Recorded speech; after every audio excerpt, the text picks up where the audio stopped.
जय हिंद दोस्तों, स्वागत है आप सभी का अपने YouTube परिवार बीए सेमेस्टर वाला में। दोस्तों आज के इस क्लास में हम सभी लोग कवर करेंगे बीए थर्ड सेमेस्टर सोशियोलॉजी यानी समाजशास्त्र। आपके पेपर का नाम है social change and social movement in India. महासंग्राम मैराथन क्लास आज की होने वाली है। Top 500 most important MCQs questions हम लोग देखेंगे जो 2017 से लेकर के 2024 में लगातार आपके पूछे गए हैं। ठीक है। अच्छा, किस यूनिवर्सिटी के लिए इंपॉर्टेंट है सर? मैं जिस यूनिवर्सिटी का नाम बता रहा हूँ उन यूनिवर्सिटी के लिए इम्पोर्टेंट है, ध्यान से सुन लीजिएगा। मेजर माइनर दोनों बच्चे देख सकते हैं, जिनका मेजर एग्जाम है वो भी, जिनका माइनर एग्जाम है वो भी। कल आपका डॉक्टर भीमराव अम्बेडकर यूनिवर्सिटी में एग्जाम होने वाला है, यानी आपका कल 26, ठीक है, 26 नवंबर को आपका एग्जाम होने वाला है डॉक्टर भीमराव अम्बेडकर यूनिवर्सिटी में। ठीक है, तो सभी बच्चे क्या करेंगे, इस जो ये मॉडल पेपर है शेयर जरूर करेंगे। ठीक है, चलिए ध्यान दीजिएगा, ये डॉक्टर भीमराव अंबेडकर यूनिवर्सिटी के लिए। और जैसे दीनदयाल उपाध्याय गोरखपुर विश्वविद्यालय के लिए, तो जो बच्चे दीनदयाल उपाध्याय गोरखपुर विश्वविद्यालय है, ध्यान दीजिएगा, बीए थर्ड सेमेस्टर सोशियोलॉजी के आपके 2 पेपर देने हैं, एसओसी 201 और एसओसी 202। ठीक है। अच्छा, राजा महेंद्र प्रताप सिंह स्टेट यूनिवर्सिटी के लिए, माँ सुकुमारी यूनिवर्सिटी के लिए। और जहाँ भी आपके ऑब्जेक्टिव एग्जाम होने वाले हैं, जहाँ भी आपके माइनर एग्जाम होने वाले हैं, जैसे राम मनोहर लोहिया अवध विश्वविद्यालय है, छत्रपति साहू जी महाराज यूनिवर्सिटी है, महात्मा गांधी काशी विद्यापीठ है, सिद्धार्थ यूनिवर्सिटी है, और बात करें लखनऊ यूनिवर्सिटी है, और इसमें महात्मा ज्योतिबा फुले रोहिलखंड यूनिवर्सिटी है, बीयू झांसी है, अलीगढ़ मुस्लिम विश्वविद्यालय है, बनारस हिंदू विश्वविद्यालय है, महाराजा सुहेलदेव यूनिवर्सिटी है।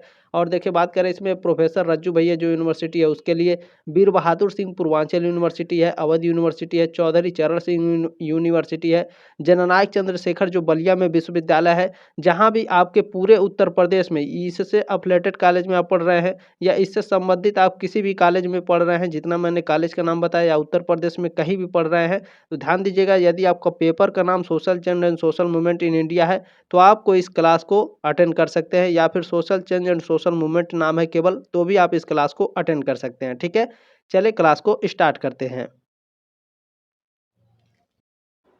चले दोस्तों, आपको मैंने सारी चीज़ें बता दी हैं। सेकेंड ईयर थर्ड सेमेस्टर है, सोशियोलॉजी समाजशास्त्र है, पेपर का नाम भी मैंने आपको बता दिया, भारत में सामाजिक परिवर्तन और सामाजिक आंदोलन है।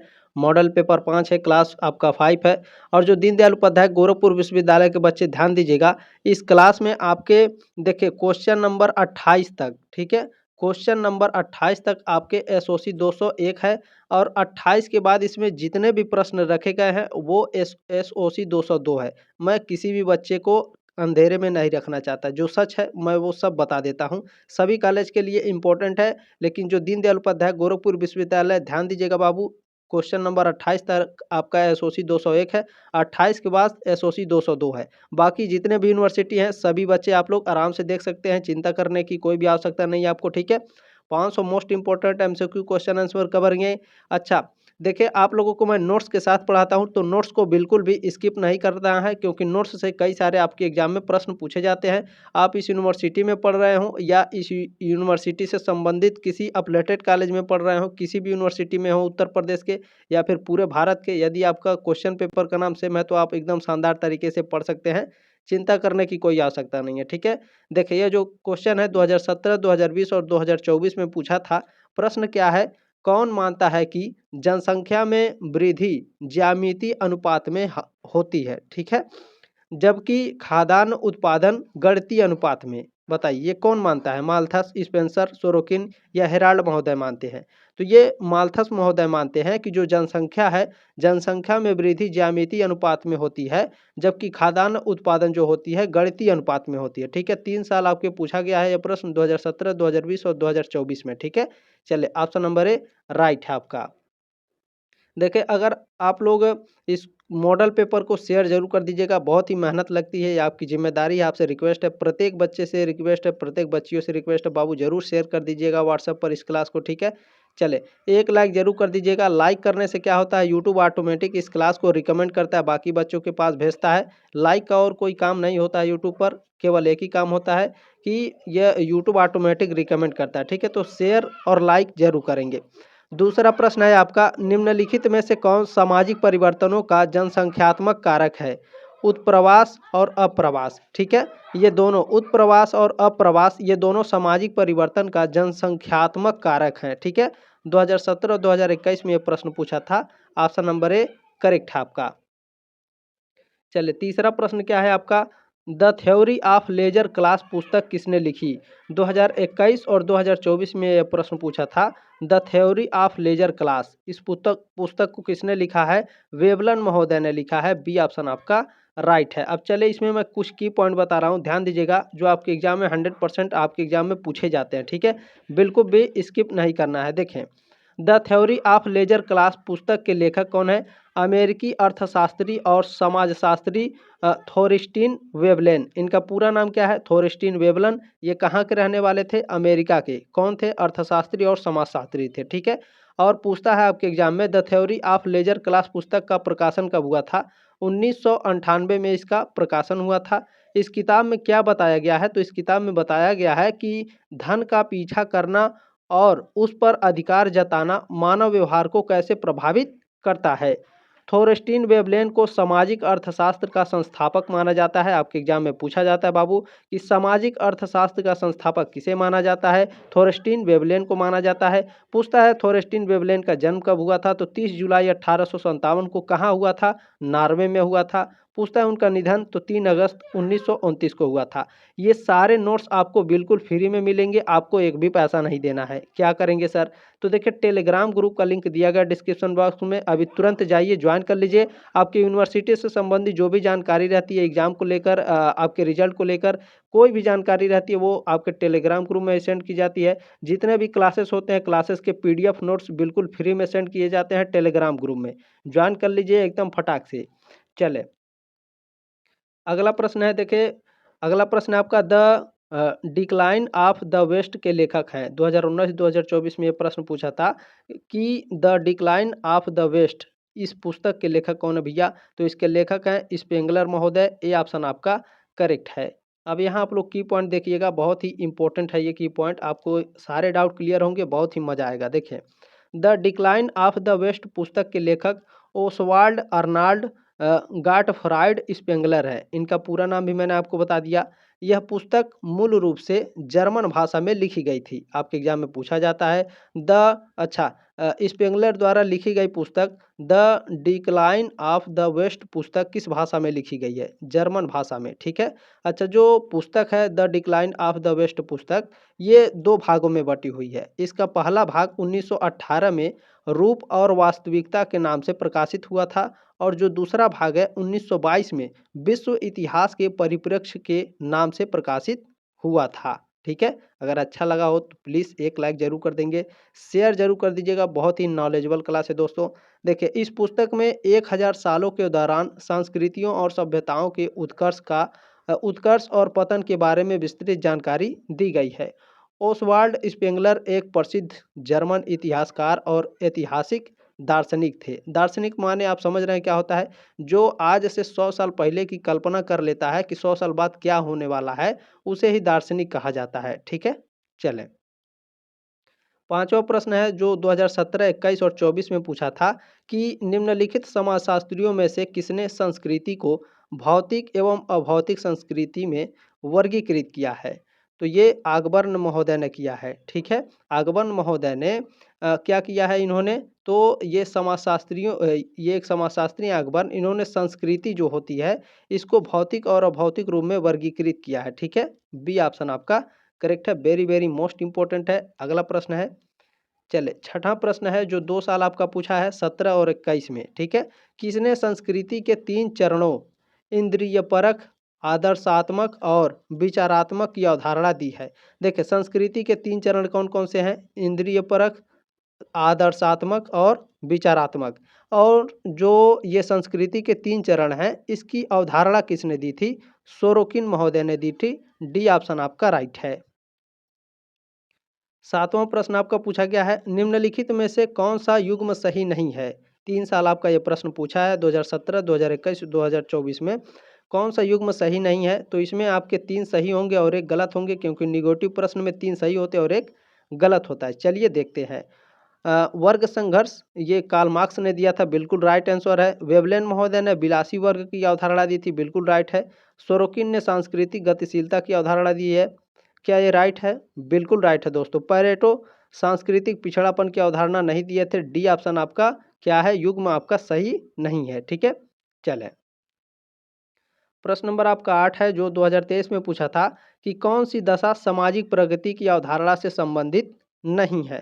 तो देखें न्यूनतम जनसंख्या, जीवन स्तर में सुधार और तकनीकी शिक्षा का विस्तार, ये तीनों आपके सामाजिक प्रगति की अवधारणा से संबंधित है। लेकिन स्वास्थ्य की समुचित सुविधाएं ये आपकी समाज की प्रगति की अवधारणा से संबंधित नहीं है। ये ऑप्शन आपका राइट है। चलिए प्रश्न नंबर 9 आपका क्या पूछा है। 2023 में पूछा था कि निम्नांकित में से विकास के लिए कौन सी दशा आवश्यक है। तो देखिए विकास के लिए नियोजन सबसे ज़्यादा जरूरी होता है। ऑप्शन नंबर ए राइट है आपका। चलिए 10वां प्रश्न आपका पूछा गया दोस्तों 2023 में कि सामाजिक मूल्यों के अनुसार होने वाले परिवर्तनों को कहा जाता है। सामाजिक मूल्यों के अनुसार, ठीक है, सामाजिक मूल्यों के अनुसार होने वाला जो परिवर्तन होता है उसे प्रगति कहते हैं, प्रोग्रेस कहते हैं, ठीक है। ये ऑप्शन आपका राइट है। चलिए प्रश्न नंबर 11 आपका पूछा है 2024 में यह प्रश्न पूछा था आपका, जिस प्रक्रिया के आधार पर किसी समुदाय की जाति गतिशीलता मापी जा सकती है कहलाती है। तो जिस प्रक्रिया के आधार पर अगर किसी समुदाय का जाति की गतिशीलता अगर मापा जाता है तो उसे संस्कृतिकरण कहते हैं। डी ऑप्शन आपका राइट है। प्रश्न नंबर 12 है आपका, किसने कहा है कि ये स्टेटमेंट किसका है। और ये स्टेटमेंट 2024 में पूछा गया था कि समाज धर्मशास्त्रीय, तात्विक तथा वैज्ञानिक अवस्थाओं से गुजरता है। तो यह किसी ने भी नहीं कहा था, ठीक है, क्योंकि 2024 में आपका प्रश्न पूछा गया था और इसमें से आपका डी ऑप्शन करेक्ट था, उपरोक्त में से कोई नहीं, ठीक है। चले अगला प्रश्न देखेंगे। 13 नंबर प्रश्न पूछा गया था 2024 में कि कार्ल मार्क्स सामाजिक परिवर्तन के किस सिद्धांत से संबंध रखते हैं। उद्विकासवादी सिद्धांत से, वर्ग संघर्ष सिद्धांत से, प्रकार्यात्मक सिद्धांत से या फिर चक्री सिद्धांत से। बताइए कार्ल मार्क्स, ठीक है, सामाजिक परिवर्तन, ये सभी सामाजिक परिवर्तन के सिद्धांत हैं। और जो कार्ल मार्क्स थे इन चारों में से ऐसा कौन सा सिद्धांत है जिससे संबंध रखते हैं। तो उद्विकासी सिद्धांत से कार्ल मार्क्स संबंध रखते हैं। ये ऑप्शन आपका राइट है। प्रश्न नंबर 14 आपका पूछा गया है, आर्थिक निश्चयवाद की अवधारणा किसने दी। 2024 में यह प्रश्न पूछा था, आर्थिक निश्चयवाद की अवधारणा किसने दी थी भैया। कार्ल मार्क्स महोदय ने। बी ऑप्शन आपका राइट है। चलिए देखिए इस तरह से अगर मैं बनाता हूँ आप लोगों को अच्छे से समझ में आएगा, दिमाग में अच्छे से बैठ जाएगा। आर्थिक निश्चयवादी कार्ल मार्क्स आपके दिमाग में छप जाएगा तुरंत, ठीक है। तो देखिए अलग अलग तरीका होता है पढ़ाने का, बहुत लोग पढ़ाते हैं यूट्यूब पर अपने अपने तरीके से पढ़ाते हैं, ठीक है। चलिए कोई बात नहीं। चिपको आंदोलन संबंधित है, 2024 में यह प्रश्न पूछा था, तो उत्तराखंड से संबंधित है। डी ऑप्शन आपका राइट है। और जो चिपको आंदोलन है ये आपके कॉम्पिटिटिव एग्जाम में भी इससे प्रश्न बनते हैं और आपके एग्जाम में जो ग्रेजुएशन का है इसमें भी कई सारे प्रश्न पूछे जाते हैं। तो जितने भी प्रश्न पूछे जाते हैं आपके सारे प्रश्न इसमें मिल जाएंगे जो मैं की पॉइंट देने वाला हूँ, ठीक है। ये सभी डाउनलोड कर लीजिएगा, सब फ्री में, एक भी पैसा नहीं लेता हूँ मैं, ठीक है। देखें चिपको आंदोलन पर्यावरण और वन संरक्षण से जुड़ा है। यह आंदोलन 1970 के दशक में उत्तराखंड में शुरू हुआ था। इस आंदोलन की शुरुआत चमोली जिले के मंदल वन खंड के गांव बटवाड़ा में हुई थी, ठीक है। क्लियर। आगे देखें इस आंदोलन की अगुवाई सुंदरलाल बहुगुणा, गौरा देवी, कामरेडी गोविंद सिंह रावत और चंडी प्रसाद भट्ट जैसे नेताओं ने की थी। इस आंदोलन को साल 1987 में सम्यक जीविका पुरस्कार से सम्मानित किया गया था। आपके एग्जाम में पूछता है, ध्यान रखिएगा। चिपको आंदोलन को जीविका पुरस्कार कब मिला, सम्यक जीविका पुरस्कार कब मिला था। 1987 में, 1987 में।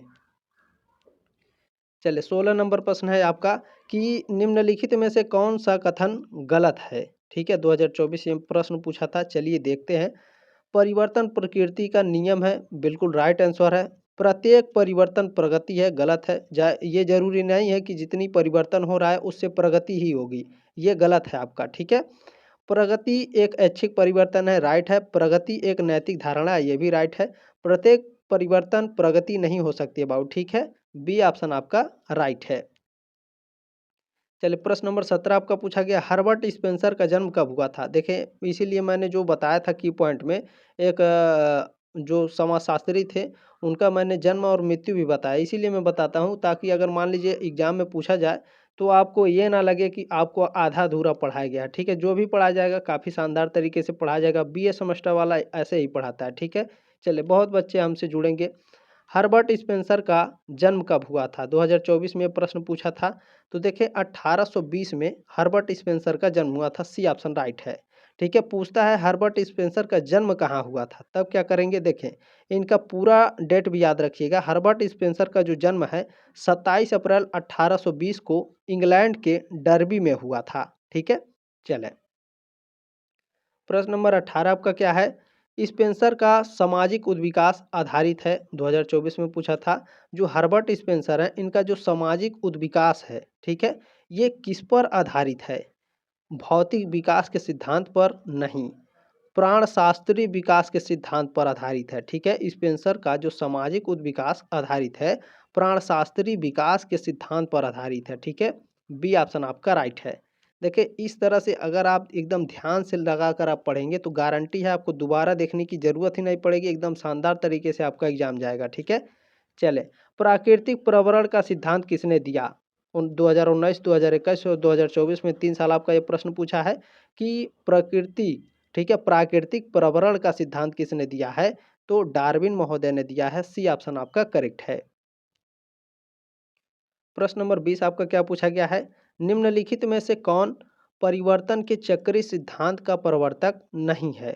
परिवर्तन के चक्रीय सिद्धांत का प्रवर्तक नहीं है। 2 साल आपका ये प्रश्न पूछा है। तो पहले ये जान लीजिए कि परिवर्तन के चक्रीय सिद्धांत के प्रवर्तक कौन कौन है। तो देखें, स्पेंगलर हैं, टायनबी है और पैरेटो, ये तीनों परिवर्तन के चक्रीय सिद्धांत के प्रवर्तक हैं। स्पेंगलर महोदय नहीं है। ये ऑप्शन आपका राइट है। चलिए, प्रश्न नंबर 21 आपका पूछा गया है। निम्नलिखित में से किस प्रकार के समाज में सामाजिक परिवर्तन की दर तीव्रतर होती है? 2 साल ये प्रश्न पूछा है। तो ध्यान रखेंगे, किस प्रकार के समाज में सामाजिक परिवर्तन की जो दर होती है तीव्रतर होती है, तो ये नगरीय समाज में। ठीक है, जाहिर सी बात है, नगर में जो होता है समाज का विकास बहुत तेजी से होता है। ठीक है, परिवर्तन की दर तीव्रतर होती है। ठीक है, सी ऑप्शन आपका राइट है। थोड़ा थोड़ा अगर आप दिमाग लगाएंगे बिल्कुल शानदार तरीके से, जो भी क्वेश्चन आपको नहीं आ रहा हो एकदम अच्छे से पढ़िए, गहराई से पढ़िए, आपको समझ में आ जाएगा। ठीक है, चले। कौन मत व्यक्त करता है कि जनसंख्या में वृद्धि ज्यामिति वक्र में, जबकि खाद्य उत्पादन में वृद्धि सिर्फ अंकगणितीय वक्र में होती है? 2020 में प्रश्न पूछा था, अभी मैंने ऊपर आपको बताया है। थॉमस माल्थस हैं। ए ऑप्शन आपका राइट है। चलिए, अगला प्रश्न है आपका 23 नंबर कि परिवर्तन का कौन सा प्रतिरूप यह सुझाव देता है कि परिवर्तन संघर्ष और समाधान के माध्यम से होता है? तो ये द्वंद्वात्मक प्रतिरूप यह सुझाव देता है कि परिवर्तन संघर्ष और समाधान के माध्यम से होता है। 2021 में पूछा था। बी ऑप्शन आपका राइट है। चलिए, 24 नंबर प्रश्न है। संस्कृतिकरण के एक या दो आदर्श नहीं पाए जाते, बल्कि चार नहीं तो कम से कम 3 आदर्श अवश्य मौजूद है, यह कथन है। यह स्टेटमेंट किसका है? सिंगर का, श्रीनिवास का, डेविस के या पोकाक का? तो ये मिल्टन सिंगर का ये कथन है। ये ऑप्शन आपका राइट है। चलिए, 25 नंबर प्रश्न क्या है जो 2023 में आपका पूछा गया था कि कौन सी प्रक्रिया भारत में संरचना के परिवर्तन को प्रदर्शित करती है? भारत में संरचना के परिवर्तन को प्रदर्शित करती है कौन सी प्रक्रिया? आधुनिकीकरण, संस्कृतिकरण, लौकिकीकरण या पश्चिमीकरण? तो जो आधुनिकीकरण, मॉडर्नाइजेशन है जो दोस्तों, ये भारत में संरचना के परिवर्तन को प्रदर्शित करती है, मॉडर्नाइजेशन यानी आधुनिकीकरण। ठीक है, ऑप्शन नंबर ए राइट है आपका। प्रश्न नंबर 26 से क्या है आपका? जिस प्रक्रिया के आधार पर किसी समुदाय में जाति गतिशीलता की माप की जा सकती है उसका नाम है। तो उसका नाम है संस्कृतिकरण। अभी ऊपर मैंने पढ़ाया है। डी ऑप्शन राइट है आपका। 2023 में प्रश्न पूछा था। चले, प्रश्न नंबर 27 क्या है? पश्चिमीकरण की जो प्रक्रिया है किस मूल्य से संबंधित है? मानववाद से या बुद्धिवाद से? 2023 में ये प्रश्न पूछा था।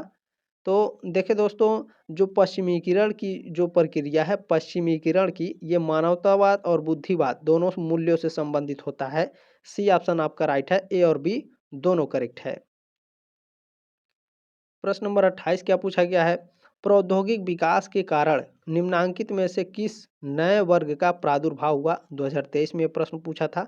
तो ध्यान रखेंगे, प्रौद्योगिक विकास के कारण निम्नांकित में से, इन चारों में से किस नए वर्ग का प्रादुर्भाव हुआ है? तो पूंजीपति वर्ग का प्रादुर्भाव हुआ है। बी ऑप्शन आपका करेक्ट है। प्रश्न नंबर 29 क्या है? वर्नाक्यूलर प्रेस एक्ट किसके सभा शासन में पारित किया गया? लॉर्ड कर्जन के, लॉर्ड लिटन के, लॉर्ड क्राइव के या लॉर्ड वेबल के? इस वाले प्रश्न में लगभग लगभग 90% बच्चे कंफ्यूज हो जाते हैं इनका नाम पढ़ करके। ठीक है, तो ध्यान रखिएगा, ध्यान से पढ़िएगा। वर्नाक्यूलर प्रेस एक्ट किसके सभा में पारित किया गया था? तो भैया लॉर्ड लिटन के सभा में पारित किया गया था। बी ऑप्शन आपका राइट है।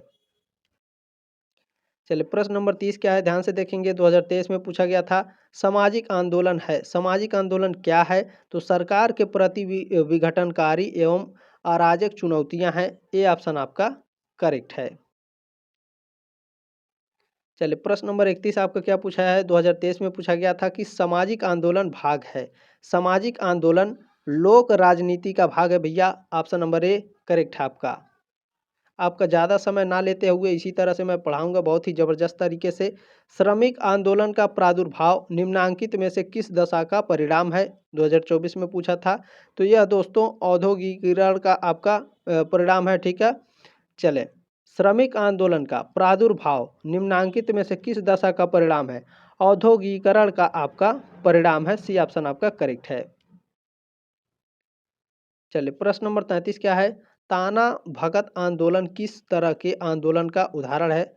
रूपांतकारी आंदोलन था, पुनरुद्धार आंदोलन था, प्रतिरोधी आंदोलन था या विरोधपूर्ण आंदोलन था? ताना भगत आंदोलन कैसा आंदोलन था भैया? तो यह आपका पुनरुद्धार आंदोलन था। ठीक है, बी ऑप्शन आपका राइट है।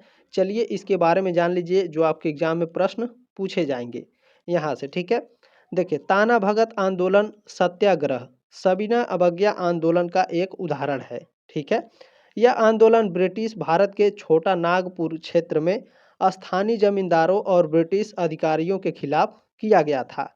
इस आंदोलन की शुरुआत साल 1914 में हुई थी और यह 1919 में खत्म हुआ था। यह आंदोलन आदिवासी जनता को संगठित करने के लिए चलाया गया था। प्रश्न नंबर 34 क्या है आपका? जिस आंदोलन का उद्देश्य विद्यमान व्यवस्था के आमूल परिवर्तन लाना होता है उसे कहा जाता है, उसे क्या कहा जाता है? क्रांतिकारी आंदोलन कहा जाएगा। ठीक है, जिस आंदोलन का उद्देश्य विद्यमान व्यवस्था के आमूल परिवर्तन लाना होगा उसे क्रांतिकारी आंदोलन कहेंगे। ठीक है, बी ऑप्शन आपका राइट है। 2024 में आपका पूछा गया था। प्रश्न नंबर 35 क्या है? जो 2024 में पूछा था कि भारत में निम्नांकित में से कौन सी एक दशा कृषक आंदोलनों का कारण नहीं रही है? तो देखना पड़ेगा कौन सा नहीं रही है। जमींदारों द्वारा शोषण किया जाता था, बिल्कुल राइट है भैया। किसानों में जागरूकता, ये भी आपका ठीक है धीरे धीरे बढ़ा था। राजनीतिक दलों के निहित स्वार्थ भी था। ग्रामीण बेरोजगारी, भारत में निम्नांकित में से कौन सी एक दशा कृषक आंदोलन का कारण नहीं रहा? ग्रामीण बेरोजगारी नहीं था। ठीक है, डी ऑप्शन आपका राइट है प्रश्न नंबर 35 का।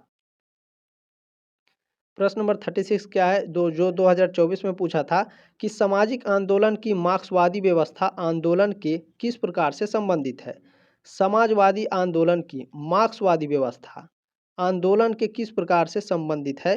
तो यह आर्थिक आंदोलन से संबंधित है। डी ऑप्शन आपका करेक्ट है।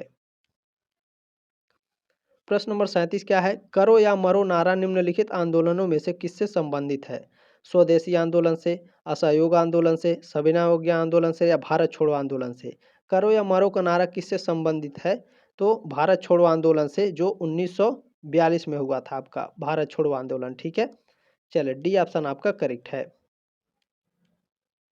प्रश्न नंबर 38 क्या है? 38 नंबर, निम्नलिखित में से यह किसने कहा है कि, यह स्टेटमेंट किसका है कि सामाजिक परिवर्तन से हम केवल उन्हीं परिवर्तनों को समझ सकते हैं जो सामाजिक संगठन अर्थात समाज के ढांचे एवं प्रकारों में विघटित होते हैं।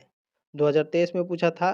तो यह किंग्सले डेविस का कथन है। किंग्सले डेविस महोदय ने कहा था कि सामाजिक परिवर्तन से हम केवल उन्हीं परिवर्तनों को समझ सकते हैं जो सामाजिक संगठन या फिर समाज के ढांचे एवं प्रकार में विघटित होते हैं। ठीक है, चले 39 नंबर प्रश्न है। 2023 में पूछा था कि सांस्कृतिक प्रवाह की अवधारणा का सर्वप्रथम प्रयोग किसने किया? सांस्कृतिक प्रवाह की अवधारणा का प्रयोग हर्ष कोविड ने, हार्टन ने, मैकाइवर ने या मजुमदार ने? किसने किया भैया? देखिएगा ध्यान से, दिमाग में बैठा लीजिए। सांस्कृतिक प्रवाह तो सांस्कृतिक प्रवाह मजुमदार, ठीक है, सांस्कृतिक प्रवाह की अवधारणा मजुमदार ने सबसे पहले दी थी। इन्होंने ही सबसे पहले प्रयोग किया था। डी ऑप्शन आपका राइट है, 2023 में ये पूछा गया था। प्रश्न नंबर 40 है आपका, सोशल मूवमेंट इंडिया पुस्तक किसने लिखी है? 2023 में पूछा था। तो MSA राव, इन्होंने सोशल मूवमेंट इंडिया पुस्तक लिखी है भैया, ठीक है, ए ऑप्शन आपका राइट है। प्रश्न नंबर 41 है आपका, भारत में किसान संघर्ष पुस्तक के लेखक कौन है? भारत में किसान संघर्ष, इस पुस्तक के लेखक कौन है? तो बिल्कुल AR देसाई महोदय हैं। बी ऑप्शन आपका राइट है प्रश्न नंबर 41 का। 2023 में यह प्रश्न आपका पूछा गया है। चलिए प्रश्न नंबर आपका 42 क्या है? 42 नंबर, लाइट चली गई थी दोस्तों। भारत में सत्य शोधक समाज की स्थापना किसने की? भारत में सत्य शोधक समाज की स्थापना महात्मा ज्योतिबा फुले ने की थी। 2024 में यह प्रश्न पूछा था, ठीक है। तो सत्य शोधक समाज से आपके एग्जाम में कई सारे प्रश्न पूछे जाते हैं, तो ध्यान से देखिएगा, आपके डाउट क्लियर होंगे और प्रश्न भी बनेंगे। भारत में सत्य शोधक समाज की स्थापना महात्मा ज्योतिबा फुले ने की थी। ज्योतिबा फुले एक भारतीय सामाजिक कार्यकर्ता थे, विचारक थे, जाति विरोधी थे, समाज सुधारक थे और लेखक थे। उन्होंने 24 सितंबर 1873 को महाराष्ट्र के पुणे में सत्य शोधक समाज की स्थापना की थी। ज्योतिबा फुले का जन्म 11 अप्रैल 1827 को हुआ था और उनका निधन 28 नवंबर 1890 को हुआ था, ठीक है। चले 23 नंबर प्रश्न है जो 2024 में पूछा गया था कि भारत के अधिकांश श्रमिक आंदोलन का संबंध किस विचारधारा से रहा है? समाजवादी विचारधारा से, साम्यवादी विचारधारा से, राष्ट्रीय विचारधारा से या सुधारवादी विचारधारा से? भारत में अधिकांश श्रमिक आंदोलन, ठीक है, श्रमिक आंदोलन किस, ठीक है, श्रमिक आंदोलन का संबंध कैसी विचारधारा थी उसकी, जो श्रमिक आंदोलन हो रहे थे भारत में? साम्यवादी विचारधारा थी, ठीक है। बी ऑप्शन आपका राइट है, कभी नहीं भूलेंगे आप, श्रमिक आंदोलन, साम्यवादी विचारधारा। चलिए प्रश्न नंबर 44 है, 44 नंबर। 2024 में पूछा था कि भारत में संपूर्ण क्रांति आंदोलन किसके द्वारा प्रारंभ किया गया? भीमराव अम्बेडकर के द्वारा, जयप्रकाश नारायण के द्वारा, महात्मा गांधी के द्वारा या मेधा पाटेकर के द्वारा? संपूर्ण क्रांति आंदोलन किसके द्वारा शुरू किया गया था? जयप्रकाश नारायण के द्वारा। बी ऑप्शन आपका राइट है, ठीक है। चले संपूर्ण क्रांति, जयप्रकाश नारायण। प्रश्न नंबर 45 क्या है? 45 नंबर, श्री नारायण धर्म परिपालन आंदोलन भारत के किस राज्य से संबंधित है? तो यह भारत के केरल राज्य से संबंधित है। बी ऑप्शन आपका राइट है, ठीक है। श्री नारायण धर्म परिपालन आंदोलन केरल, ठीक है, 2024 में आपको पूछा गया था। प्रश्न नंबर 46 क्या है? 46 नंबर प्रश्न है, भारत में ब्राह्मणवादी प्रभुत्व का विरोध करने के लिए कौन सा आंदोलन हुआ? तो ये आपका महार आंदोलन हुआ था, ठीक है। भारत में ब्राह्मणवादी प्रभुत्व, ठीक है, ब्राह्मणों का प्रभुत्व का विरोध करने के लिए भारत में महार आंदोलन हुआ था। 2024 में आपका प्रश्न पूछा गया था। अब जो महार आंदोलन है दोस्तों, इससे आपके एग्जाम में प्रश्न पूछे जाते हैं, तो ध्यान दीजिएगा। महार आंदोलन, जिसे महार सत्याग्रह या चवदार तालाब सत्याग्रह के नाम से भी जाना जाता है, भारत में दलित समुदाय के लिए सामाजिक न्याय, समानता और नागरिक अधिकार हासिल करने की दिशा में एक अहम कदम था, ठीक है। यह आंदोलन डॉक्टर भीमराव अंबेडकर के नेतृत्व में 20 मार्च 1927 को महाराष्ट्र के रायगढ़ जिले के महाड़ में आयोजित किया गया था। आपके एग्जाम में पूछा जाता है महाड़ आंदोलन किसके नेतृत्व में हुआ था? डॉक्टर भीमराव अंबेडकर के नेतृत्व में हुआ था। कब हुआ था? 20 मार्च 1927 को। प्रश्न नंबर 47 क्या है? सिद्धू तथा कान्हू का नाम किस आंदोलन से संबंधित है? तो संथाल आंदोलन से संबंधित है। सी ऑप्शन राइट है, ठीक है। सिद्धू तथा कान्हू, ठीक है, अभी आपको याद हो जाएगा। सिद्धू तथा कान्हू संथाल आंदोलन, ठीक है। चले सी ऑप्शन आपका करेक्ट है, 2024 में पूछा गया था। प्रश्न नंबर 48 क्या है? आर्य समाज के आंदोलन की प्रकृति क्या थी? तो बताइए, विरोधपूर्ण थी, धार्मिक थी, सुधारवादी थी? बताइए, आर्य समाज का जो आंदोलन था इसकी प्रकृति कैसी थी? तो ये सुधारवादी आंदोलन था। आर्य समाज आंदोलन सुधारवादी आंदोलन था। सी ऑप्शन आपका करेक्ट है, 2024 में पूछा गया है।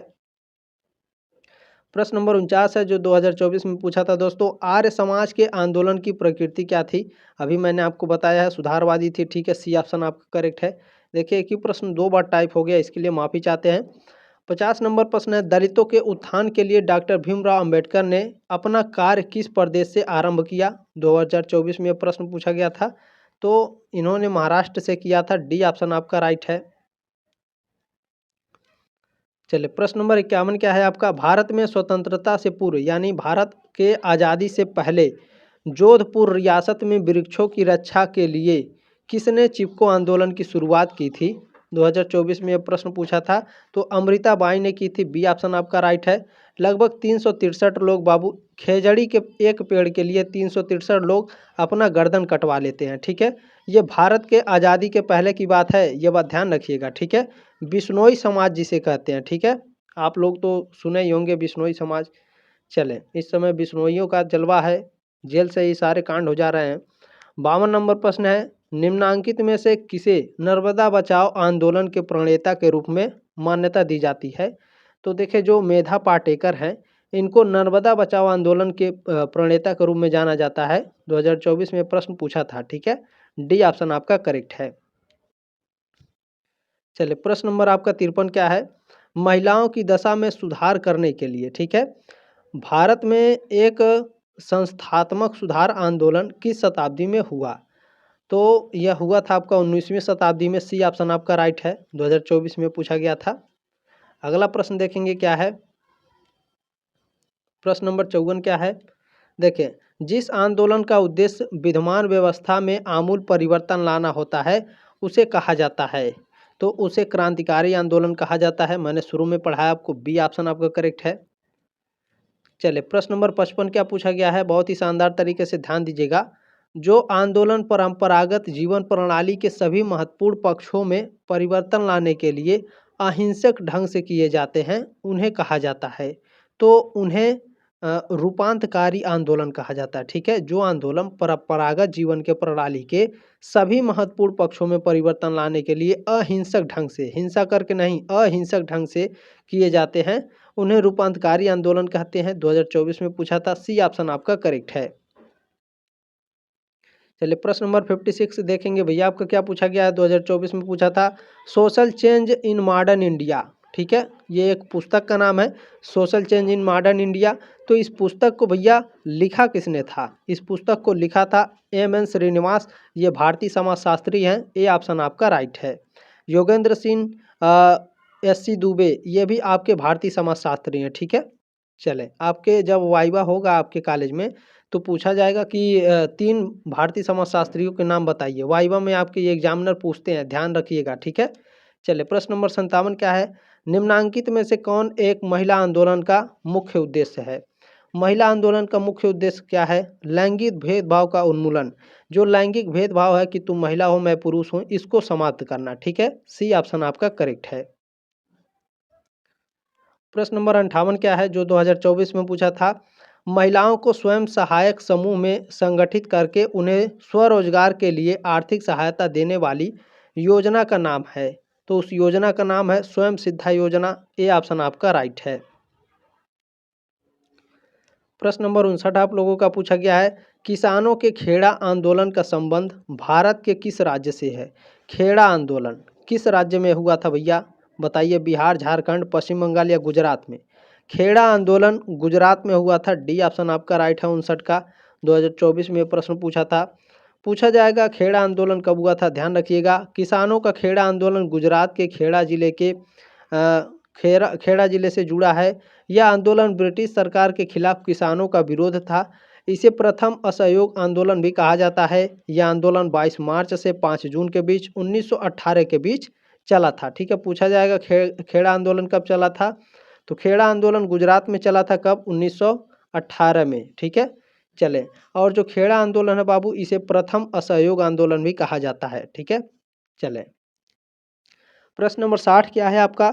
स्वतंत्रता के बाद पश्चिम बंगाल के किसानों द्वारा निम्नांकित में से किस आंदोलन के द्वारा अपने विरोध को अभिव्यक्त किया गया?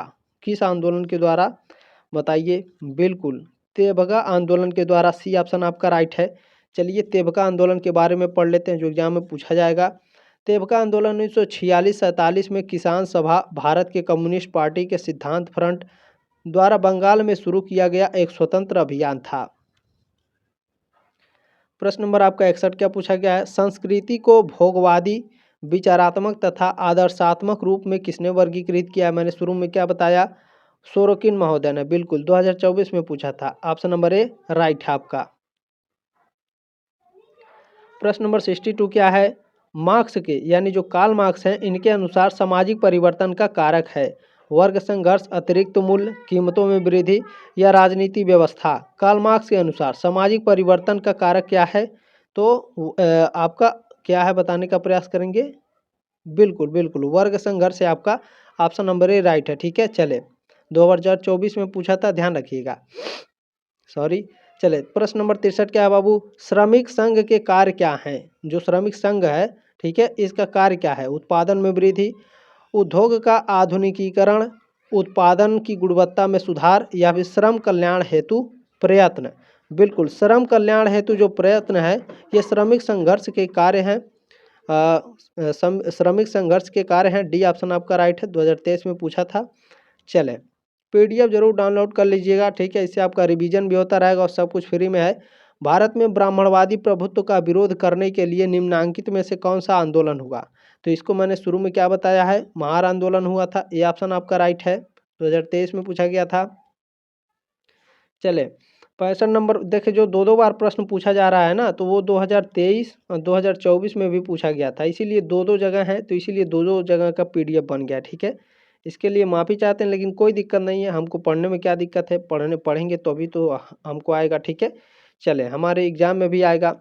श्रमिकों को कार्यशील दशाओं को सुधारने के लिए, श्रमिकों की जो कार्यशील दशा है इसको सुधारने के लिए स्वतंत्र भारत में पहला कारखाना अधिनियम कब पारित हुआ? पहला कारखाना अधिनियम कब पारित हुआ था?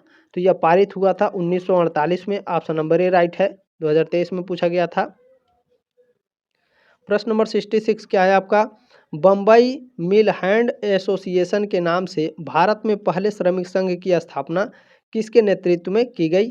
तो यह एन.एम. लोखंडे के नेतृत्व में की गई थी। सी ऑप्शन आपका राइट है। ठीक है, ये 2023 में आपका पूछा गया था।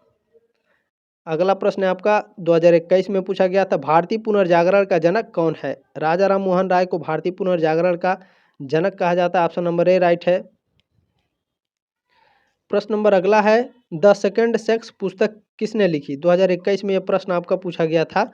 तो इस पुस्तक को लिखने वाले सिमोन डी ब्यूवोइर हैं। ठीक है, सिमोन डी ब्यूवोइर, ये ऑप्शन आपका राइट है। पूछता है द सेकंड सेक्स पुस्तक कब लिखी गई थी? तो ध्यान रखिएगा, द सेकंड सेक्स फ्रेंच अस्तित्ववादी दार्शनिक सिमोन डी ब्यूवोइर ने 1949 में लिखी थी इसको। ठीक है, चले प्रश्न नंबर 69 क्या है? विश्व पर्यावरण दिवस मनाया जाता है। 2023 का ये क्वेश्चन है।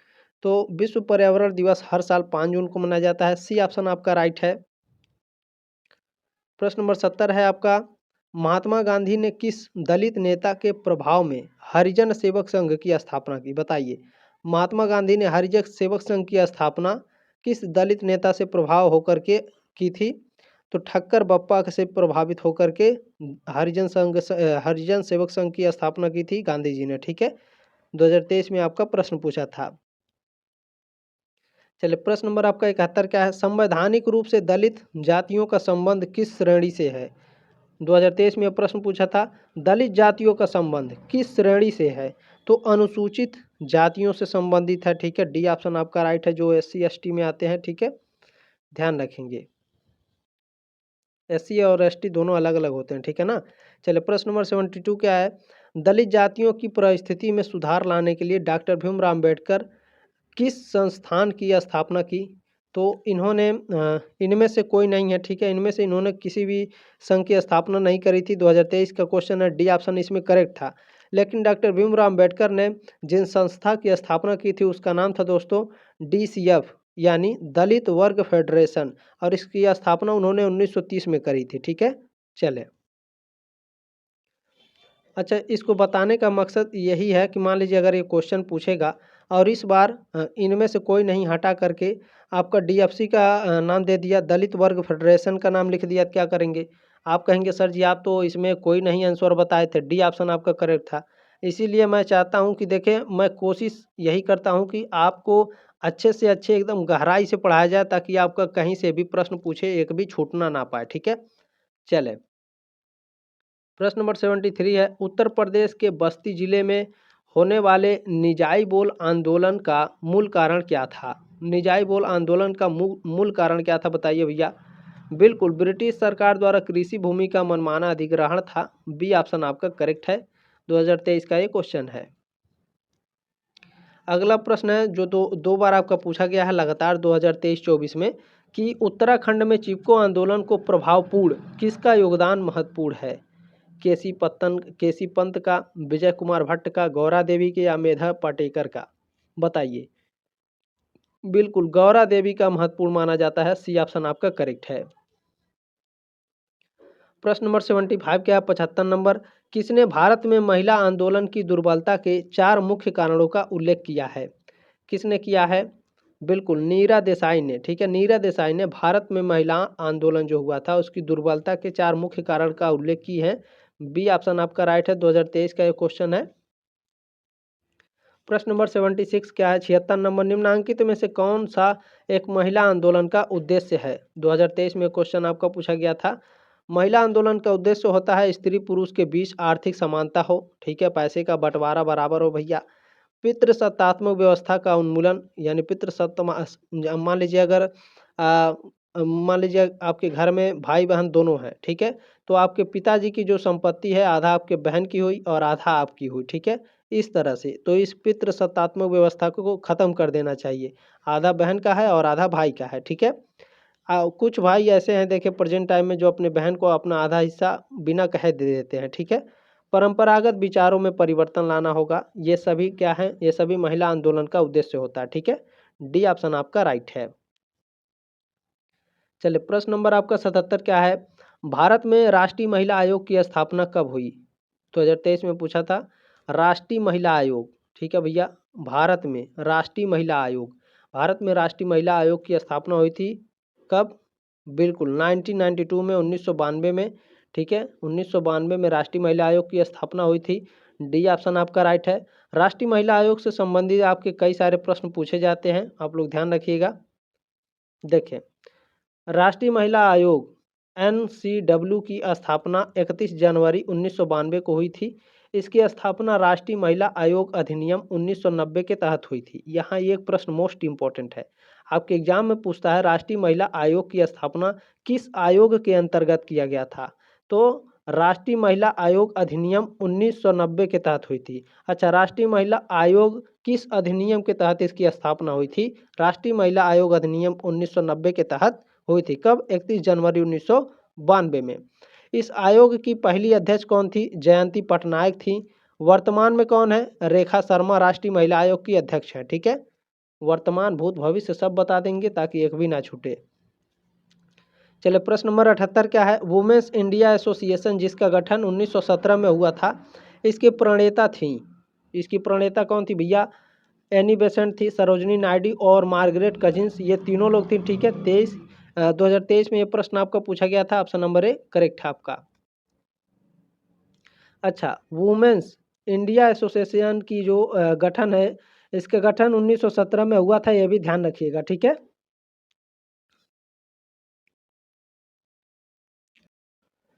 दोस्तों, 500 प्रश्नों को एक साथ पढ़ाना पॉसिबल नहीं हो पाता है, इसीलिए मैं इसको छोटे-छोटे भागों में 100-100 प्रश्न, 110-10 प्रश्न करके इसे पढ़ाया हूँ, ठीक है। 100-100 प्रश्न ये प्लेलिस्ट में डिस्क्रिप्शन बॉक्स में प्लेलिस्ट दिया हूँ मैं, जा करके आप लोग उसमें देखिएगा। ये सारे क्लासेस मैंने कराए हैं, ठीक है। आप लोग देख सकते हैं, कंटिन्यू आपके मैंने सिलेबस भी बताए हैं इसमें, ठीक है। और देखें, आपके लिखित क्वेश्चन पेपर भी मैंने सॉल्व कराए हैं, ठीक है। और इसमें ऑब्जेक्टिव क्वेश्चन पेपर भी मैंने सॉल्व कराया, मैं आपको दिखा रहा हूँ, ध्यान से देखिएगा।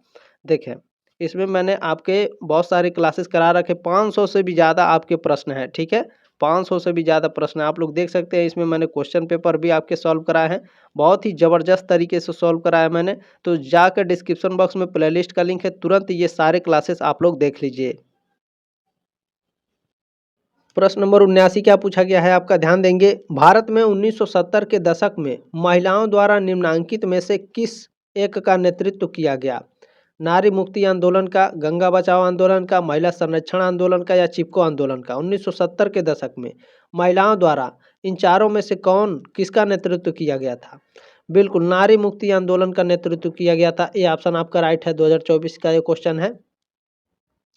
प्रश्न नंबर 80 है आपका, लड़कियों को शिक्षा देने वाली भारत की प्रथम महिला शिक्षिका कौन थी? बिल्कुल, सावित्रीबाई फुले थी। ये ऑप्शन आपका राइट है। 2024 का ये क्वेश्चन है। चले अगला प्रश्न क्या है, बहुत ही ध्यान से देखेंगे। सामाजिक आंदोलन समाज अथवा उसके सदस्यों में परिवर्तन लाने अथवा इसका विरोध करने का सामूहिक प्रयास है। किसने कहा? ये स्टेटमेंट किसने दिया है? 2 साल ये आपका क्वेश्चन पूछा है। तो हार्टन एवं हंट ने इस जो हार्टन एवं हंट है, इन्हीं का ये स्टेटमेंट है। इन्होंने कहा था सामाजिक आंदोलन समाज या फिर समाज के सदस्यों में परिवर्तन लाना या फिर इसके विरोध करने का सामूहिक प्रयास होता है। ठीक है, ये ऑप्शन आपका करेक्ट है। 2021 और 2023 में 2 साल पूछा है ये प्रश्न। प्रश्न नंबर 82 क्या है, निम्नलिखित में से कौन सा सामाजिक आंदोलन का प्रकार्य नहीं है? सामाजिक आंदोलन का प्रकार्य नहीं है तो समाज का पुनर्निर्माण बिल्कुल है, समाज में वैचारिकी का प्रचार प्रसार बिल्कुल, संस्कृति का विघटन आपका ठीक है सामाजिक आंदोलन का प्रकार नहीं होता है। सी ऑप्शन आपका करेक्ट है। चले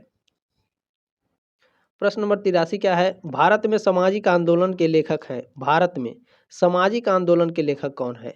तो इसके लेखक हैं MSA राव। ये ऑप्शन आपका राइट है। प्रश्न नंबर आपका 84 क्या है, जीवन की एक नई व्यवस्था को स्थापित करने के उद्देश्य से किए जाने वाले सामूहिक प्रयास को ही सामाजिक आंदोलन कहा जाता है। यह परिभाषा संबंधित है, हर्बर्ट ब्लूमर से संबंधित है। ऑप्शन नंबर ए राइट है। चलिए प्रश्न नंबर 85 क्या है, किसे आधुनिक भारत का जनक कहते हैं? तो आप सभी लोग जानते हैं राजा राम मोहन राय को आधुनिक भारत का जनक कहा जाता है। सी ऑप्शन आपका करेक्ट है। प्रश्न नंबर आपका 86 क्या पूछा गया है, 1815 ईस्वी में निम्नलिखित में से किसने कलकत्ता में आत्मीय सभा की स्थापना की? एक प्रश्न तो मिल गया कि आत्मीय सभा की स्थापना कब हुई थी? 1815 में। और कहाँ हुई थी? कलकत्ता में। अच्छा, किसने करी थी? तो राजा राम मोहन राय ने करी थी। बी ऑप्शन आपका राइट है। प्रश्न नंबर 87 क्या है आपका, मैनिफेस्टो ऑफ कम्युनिस्ट पार्टी रचना है, किसकी रचना है? मार्क्स तथा एंजिल्स की, डेविस की, अंगस काम्टे या इमाइल दुर्खिम की? तो मार्क्स तथा एंजिल्स इन दोनों लोगों ने मिल करके मैनिफेस्टो ऑफ कम्युनिस्ट पार्टी जो पुस्तक है इसको लिखे थे। ठीक है, ये ऑप्शन आपका राइट है। अब इससे संबंधित आपके एग्जाम में प्रश्न पूछे जाते हैं तो ध्यान रखिएगा। मैनिफेस्टो ऑफ कम्युनिस्ट पार्टी एक राजनीतिक पुस्तक है जिसे कार्ल मार्क्स और फ्रेडरिक एंगल्स ने लिखा था। इसे कम्युनिस्ट लीग ने कमीशन किया था और यह 1848 में लंदन में प्रकाशित हुई थी। प्रश्न नंबर 88 क्या है आपका, अतिरिक्त मूल्य की अवधारणा संबंधित है। 2023 का क्वेश्चन है, अतिरिक्त मूल्य की अवधारणा किससे संबंधित है? कार्ल मार्क्स से संबंधित है। बी ऑप्शन आपका राइट है। चलिए प्रश्न नंबर आपका 89 क्या है, ध्यान से देखेंगे। समाज में व्यक्तियों द्वारा धन शक्ति और प्रतिष्ठा प्राप्ति के लिए किए जाने वाले प्रयास के कारण ही सामाजिक संघर्ष होता है, यह कथन है। ये स्टेटमेंट कोलिंस महोदय का है। ये ऑप्शन आपका राइट है। प्रश्न नंबर आपका 90 क्या है, सदस्यता समूह के अनुसार ही हमारी आदतों और व्यवहारों का निर्धारण होता है, यह कथन है। यह कथन किसका है? R.K. मार्टन का। ये ऑप्शन आपका राइट है। इन्होंने स्टेटमेंट दिया था R.K. मार्टन ने कि सदस्यता समूह के अनुसार ही हमारी आदतों और व्यवहारों का निर्धारण होता है। ठीक है, चले प्रश्न नंबर 91 क्या है आपका, संरचनात्मक तनाव का सिद्धांत किससे संबंधित है? संरचनात्मक तनाव का सिद्धांत। ठीक है, इसे मैं घेरा कर देता हूँ, आपके दिमाग में ये छप जाएगा। ठीक है, संरचनात्मक तनाव का सिद्धांत यह किससे संबंधित है भैया? बिल्कुल नील इस्मेलर से। ठीक है, नील इस्मेल्सर से तनाव का सिद्धांत आपका संबंधित है। 2023 का क्वेश्चन है। ये ऑप्शन आपका राइट है। प्रश्न नंबर 92 क्या है, पुनर्जीवन का सिद्धांत संबंधित है। पुनर्जीवन का सिद्धांत किससे संबंधित है भैया? बिल्कुल राइट आंसर है, वेलेस से संबंधित है। ये ऑप्शन आपका राइट है, 2023 में पूछा गया था। अगला प्रश्न है भैया आपका 93 नंबर, नमक सत्याग्रही दांडी मार्च आंदोलन कब हुआ? तो 1930 में, ठीक है, ध्यान रखेंगे, डेट भी याद रखिएगा आप लोग। 12 मार्च 1930 को दांडी मार्च हुआ था। प्रश्न नंबर 94 क्या है, भारत सरकार अधिनियम कब पारित हुआ? 1935, 1940, 1945 या 1949 में? भारत सरकार अधिनियम कब पारित हुआ? 1935 में। आप लोगों ने नाम सुना होगा, भारत सरकार अधिनियम 1935 के तहत इसकी स्थापना करी गई। ये वर्ड सुने होंगे आप लोग, ठीक है। चले प्रश्न नंबर 95 क्या है, चिपको आंदोलन के साथ किस जनजाति का नाम जुड़ा है? लुसाई, बैंगा, भोटिया या गोंडा? चिपको आंदोलन से कौन सी जनजाति आपकी जुड़ी हुई थी? तो भोटिया जनजाति थी। सी ऑप्शन आपका राइट है। 2021 का क्वेश्चन है ये। चलिए प्रश्न नंबर 96 क्या है, सत्यार्थ प्रकाश किसकी रचना है? पूछा जाता है, मोस्ट इंपोर्टेंट है। स्वामी दयानंद सरस्वती के द्वारा सत्यार्थ प्रकाश की रचना की गई थी। बी ऑप्शन आपका राइट है। प्रश्न नंबर 97 क्या है, किसने कहा था एक जाति किए धर्म और एक ईश्वर है? किसने कहा था एक जाति, ठीक है, कई धर्म और एक ईश्वर है? यहाँ पे थोड़ा टाइपिंग में हो सकता है गलती हो गई हो, ठीक है, फिर भी नारायण गुरु का ये स्टेटमेंट है। ये ऑप्शन आपका राइट है, एक जाति का धर्म और एक ईश्वर, ठीक है। चले प्रश्न नंबर 98 क्या है, अखिल भारतीय महिला परिषद की स्थापना कब हुई थी भैया? तो इसकी स्थापना हुई थी 1927 में। ए ऑप्शन आपका राइट है। अब इससे प्रश्न आपके एग्जाम में बनेंगे तो ध्यान से देखिएगा। अखिल भारतीय महिला सम्मेलन AIWC की स्थापना साल 1927 में हुई थी। इसकी स्थापना मार्गरेट कजन्स ने की थी। प्रश्न नंबर 99 क्या है, घरेलू हिंसा से स्त्री का संरक्षण अधिनियम 2005 में कुल कितने अध्याय और धाराएं हैं? घरेलू हिंसा अधिनियम, ठीक है, घरेलू हिंसा संरक्षण अधिनियम 2005 में कुल कितने अध्याय और धाराएं हैं? तो कुल आपके 5 अध्याय हैं और धारा इसमें 37 है। सी ऑप्शन आपका राइट है, ठीक है। अब इसमें देखें, घरेलू हिंसा से संबंधित जो आपका अधिनियम है, इससे आपके एग्जाम में प्रश्न कई सारे पूछे जाते हैं, तो ध्यान रखिएगा। घरेलू हिंसा से महिलाओं का संरक्षण अधिनियम 2005 को भारत की संसद ने पारित किया था, ठीक है। यह कानून 26 अक्टूबर 2006 को लागू हुआ था। इस कानून का मकसद क्या था? महिलाओं को घरेलू हिंसा से बचाना। अब यहाँ मोस्ट इम्पोर्टेंट बात है, बिल्कुल भी स्किप मत करिएगा, ध्यान दीजिएगा। देखें, पारित होना, ठीक है, पारित होना और लागू होना जमीन आसमान का अंतर होता है। आपके एग्जाम में पूछा भी जाता है ऐसे प्रश्न, जब आप 5th 6th सेमेस्टर में जाएंगे तो ऐसा ही पूछता है। मैं पढ़ाता हूँ बच्चों को, मुझे पता है, ठीक है। देखें, जो पूछेगा आपके एग्जाम में, घरेलू हिंसा संरक्षण अधिनियम कब पारित हुआ था? तो यह पारित हुआ था 2005 में और लागू हुआ था 26 अक्टूबर 2006 को, ठीक है, लागू हुआ था। पारित होना लागू होना दोनों अलग अलग डेट है, दोनों को अलग अलग ध्यान रखिएगा, ठीक है। इस कानून का मकसद क्या था? महिलाओं को घरेलू हिंसा से बचाना, ठीक है। दहेज के चक्कर में लोग जला देते हैं इस तरह से, ठीक है, ये सब गलत है। सती प्रथा अधिनियम कब पारित हुआ? सती प्रथा अधिनियम 1829 में, 30 में, 40 या 35 में? सती प्रथा अधिनियम बताइए। बिल्कुल 1829 में। ए ऑप्शन आपका राइट है। अब सती प्रथा अधिनियम से आपके एग्जाम में प्रश्न बनते हैं तो ध्यान रखेंगे। सती प्रथा रोकने के लिए ब्रिटिश शासित भारत के पहले governor general Lord William Bentinck ने दिसंबर 1829 में बंगाल सती विनिमय, ठीक है, यानी विनिमय 18 पारित किया था। हालांकि थॉमस मैकाले के कारण यह कानून थोड़ा हल्का पड़ गया था। मैकाले भारतीय दंड संहिता के लेखक है। आपके एग्जाम में पूछा जाता है भारतीय दंड संहिता के लेखक कौन है? Lord Macaulay. ये लास्ट प्रश्न है आप लोगों का। अच्छा, ये लास्ट प्रश्न है। आप लोगों ने जो प्यार और सपोर्ट दिया है इसके लिए तहे दिल से धन्यवाद। BA सेमेस्टर वाला आप लोगों का हमेशा आभारी रहेगा। इसी तरह से मैं दिन रात आप लोगों के लिए मेहनत करूंगा। जब आप सो जाते हैं 10 बजे के बाद, मैं PDF बनाना शुरू करता हूँ, सुबह आपको क्लास मिल जाती है, ठीक है। तो इसी तरह से मैं मेहनत करूँगा आप लोगों के लिए। बस आप लोग सपोर्ट बनाए रखें, प्यार बनाए रखें, और इतना सपोर्ट जो प्यार दिया है इसके लिए बहुत बहुत धन्यवाद। एक लाइक जरूर कर दीजिएगा दोस्तों, शेयर जरूर कर दीजिएगा, ये आपकी जिम्मेदारी भी है, ठीक है।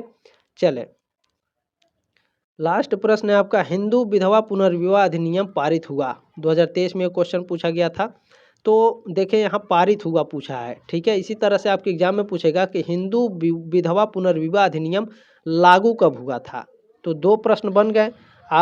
आप कहेंगे सर जी आप तो केवल एक ही पढ़ाए थे, गलत पढ़ा दिए। ऐसा नहीं है, आपको ऐसे पढ़ा देंगे कि आप भूलेंगे नहीं। हिंदू विधवा पुनर्विवाह अधिनियम पारित हुआ था 1856 में। अच्छा सर जी, हिंदू विधवा पुनर्विवाह अधिनियम 1856 में पारित हुआ था, तो लागू कब हुआ था? तो ध्यान दीजिएगा यहाँ पे, यह अधिनियम यानी हिंदू विधवा पुनर्विवाह अधिनियम जो है 16 जुलाई 1856 को पारित हुआ था, ठीक है। लेकिन 26 जुलाई 1856 को लागू किया गया था। डेट में अंतर है, ध्यान रखिएगा। 16 जुलाई 1856 को पारित हुआ और 26 जुलाई 1856 को लागू हुआ था, ठीक है। ध्यान रखेंगे, बस केवल 10 दिन का अंतर है, ठीक है। चले आगे देखेंगे, इसे अधिनियम 15 भी कहते हैं, ठीक है। इसे अधिनियम 15 1856 के नाम से भी जाना जाता है।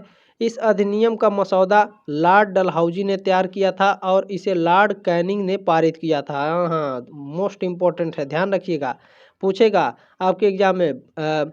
हिंदू विधवा पुनर्विवाह अधिनियम का जो मसौदा है किसने तैयार किया था? लॉर्ड डलहौजी ने। अच्छा, इसको पारित किसने किया था? लॉर्ड कैनिंग ने, ठीक है। मोस्ट इंपॉर्टेंट है, मजा आ गया एकदम पढ़ के, लाइक कर देंगे एकदम हचाक से, ठीक है। शेयर कर देंगे फटाक से। जल्दी मिलते हैं साथियों आपके नेक्स्ट क्लास में, तब तक के लिए जय हिंद, वंदे मातरम।